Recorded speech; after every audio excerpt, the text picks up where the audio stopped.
독일의 괴팅겐 대학은 지금까지 47명의 노벨상 수상자를 배출한 곳으로 유럽 최고 명문 대학 중에 하나입니다.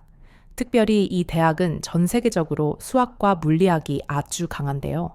1976년 이 대학에 한 교수님이 학생들에게 3가지 수학 문제를 풀어오라는 과제를 냈습니다.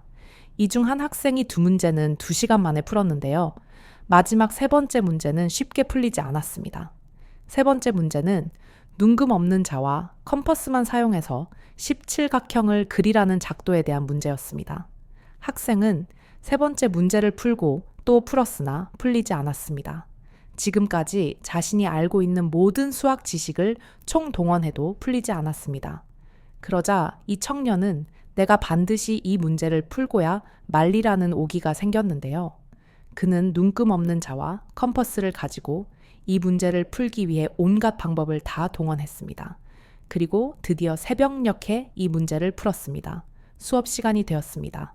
교수님은 이 학생이 제출한 과제를 보고 깜짝 놀랐습니다.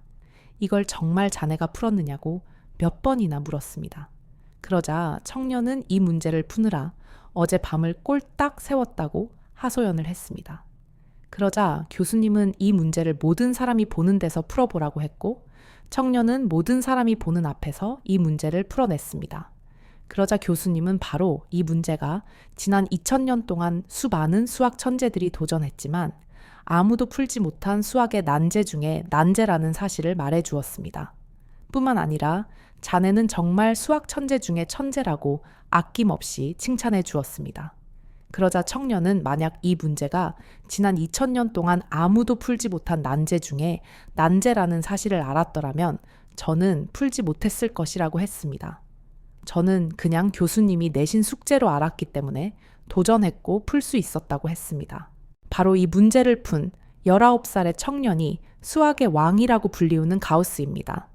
가우스는 아르키메데스와 뉴턴과 더불어 세계 3대 수학자로 꼽힙니다. 우리는 여기서 가우스의 고백을 눈여겨볼 필요가 있는데요. 가우스는 만약 이 문제가 지난 2000년 동안 아무도 풀지 못한 문제였다는 것을 알았더라면 벌써 포기했을 것이라고 했습니다. 처음 이 문제를 대할 때 별것 아니라고 생각하고 내가 분명히 할 수 있을 것이라고 생각했기 때문에 풀 수 있었다는 것이죠. 그렇습니다. 우리에게는 누구나 꼭 풀어야 하는데 풀리지 않는 난제가 있습니다. 그런데 내 인생의 난제도 별것 아니라고 금방 풀 수 있다고 생각해야 풀리는 것입니다. 우리의 생각이 현실을 창조합니다. 에머스는 이런 말을 하였습니다. 인생은 우리가 하루 종일 생각하는 것으로 이루어져 있다. 하루 종일 된다고 생각하는 사람은 될 것이요. 안 된다고 생각하는 사람은 안 될 것입니다. 잠언 23장 7절에도 대저 그 마음의 생각이 어떠하면 그 위인도 그러한 즉 이라고 말하고 있습니다. 우리가 기도할 때도 어떤 생각을 가지고 기도하느냐는 대단히 중요합니다. 베다니에 사는 나사로가 죽었습니다.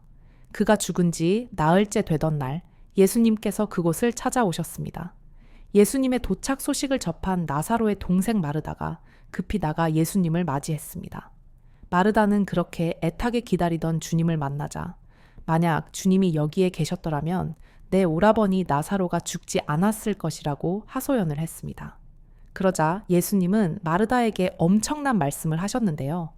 만약 주님이 여기에 계셨더라면 내 오라버니 나사로가 죽지 않았을 것이라고 했는데 나를 정말 부활이요 생명으로 믿느냐고 물었습니다.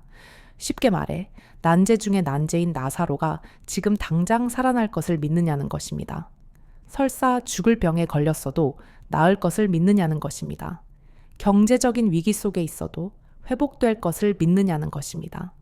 그러자 마르다는 믿는다고 고백했습니다. 요한복음 11장 27절 이르되 주여 그러하외다 주는 그리스도시요 세상에 오시는 하나님의 아들이신 줄 내가 믿나이다.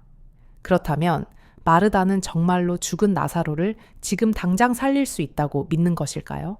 그것은 아닌 것 같습니다.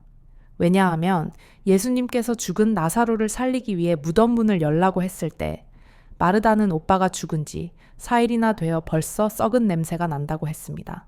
쉽게 말해 죽은 지 4일이나 지나 썩은 냄새가 나니 주님 괜한 짓 하지 말라는 것이죠. 우리가 여기서 알 수 있는 것은 마르다는 믿는다는 말은 잘하지만 죽은 오빠 나사로를 지금 당장 살리지 못할 것이라는 반쪽짜리 믿음입니다. 우리는 어떻습니까? 우리도 늘 믿는다고 아멘? 아멘은 잘하지만 마르다처럼 내 인생의 난제를 주님이 지금 당장 해결하지 못한다는 반쪽짜리 믿음으로 살아가고 있지는 않습니까? 그러나 주님은 이런 마르다와 다르게 나사로가 100% 살아날 것을 확신했습니다. 그래서 무덤에 돌을 옮겨 놓자 주님은 눈을 들어 하나님께 내 기도를 들어주신 것을 감사했습니다. 요한복음 11장 41절 돌을 옮겨 놓으니 예수께서 눈을 들어 우러러 보시고 이르시되 아버지여 내 말을 들으신 것을 감사하나이다. 내 말을 들었다는 것은 하나님께서 내 기도를 들어주셨다는 것이죠. 우리는 여기서 예수님께 꼭 배워야 할 중요한 기도의 모범이 있는데요. 그것은 완료형 기도입니다. 예수님께서는 아직 나사로가 살아난 것이 아님에도 불구하고 살아날 것을 확신하고 하나님 아버지여, 내 기도를 들으신 것을 감사하다고 완료형 기도를 했습니다. 이렇게 완료형 기도를 드린 후 나사로야 나오너라 명하자 나사로가 수족을 배로 동인채로 걸어 나왔습니다. 우리가 인생을 살면서 수많은 기도를 드립니다. 기도할 때 가장 중요한 것은 하나님께서 내 기도를 들어주신다는 확신에 찬 믿음의 기도를 드리는 것입니다. 왜냐하면 예수님께서 너희가 기도할 때에 무엇이든지 믿고 구하는 것은 다 받으리라고 했기 때문입니다. 마태복음 21장 22절 말씀은 우리에게 이렇게 말씀하고 있습니다. 너희가 기도할 때에 무엇이든지 믿고 구하는 것은 다 받으리라 하시니라. 그러니 우리도 이번 한 주 예수님처럼 확신에 찬 믿음을 가지고 완료형 기도를 드리시기 바랍니다. 주여, 나의 꿈을 이루어 주셔서 감사합니다. 라고요.